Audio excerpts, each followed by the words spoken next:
When life took everything away from Maria, it did not happen all at once. It happened slowly, like a candle burning down to its final thread. She had once lived a simple but beautiful life in a quiet village where everyone knew her name.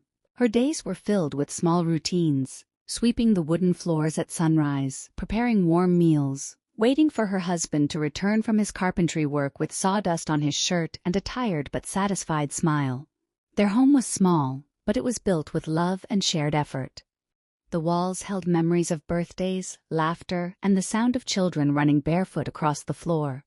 Then illness entered her life without warning. Her husband, once strong and dependable, began to weaken. At first it was just fatigue. Then it became hospital visits, prescriptions, and whispered conversations with doctors. Maria watched the man who had been her partner for over 40 years slowly fade. She sold her wedding jewelry to pay for treatments. She sold their cow, then a small piece of land. Each sale felt like letting go of a piece of their shared life. But nothing she gave up could save him. One quiet evening, as the sun dipped below the rice fields, he took his final breath while holding her hand. Silence filled the house after that, the kind of silence that echoes. Maria, now a widow at 62, woke up the next morning to a world that felt unfamiliar. The bed felt too large. The mornings felt too long. Even the sunlight seemed colder. Her children lived far away in cities where jobs were scarce but necessary. They called her often, their voices filled with concern, but they could not be there physically. For the first time in decades, Maria felt completely alone. Grief is heavy. It presses on your chest and makes even breathing feel like work. Maria would sit outside her house at dusk, staring at the horizon, asking questions that had no answers. Why did this happen?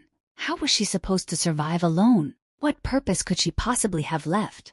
She felt not only emotional pain but fear. There was no steady income anymore. The savings were gone. The land was gone. The security she had relied on for years had disappeared. Days turned into weeks.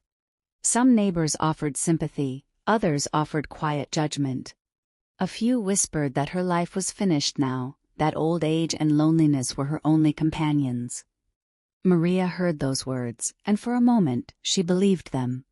But deep inside her, beneath the sorrow and exhaustion, there was still a small spark. It was faint, but it was alive.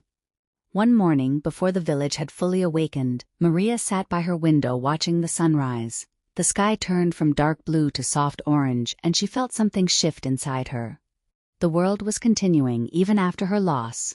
The birds were still singing. The farmers were already walking toward the fields. Life had not stopped. And in that quiet moment, she realized something important. Her heart was broken, but it was still beating.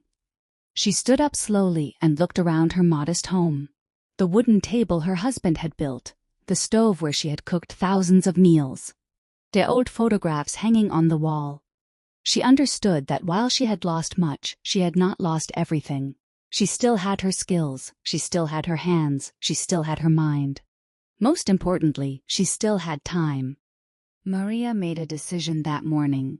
She would not allow grief to bury her while she was still alive. She did not know exactly how she would move forward, but she chose to try. It was not a loud decision. There was no dramatic moment. It was quiet and steady, like her personality. But it was powerful. She began by cleaning the house thoroughly, opening windows, letting sunlight pour in.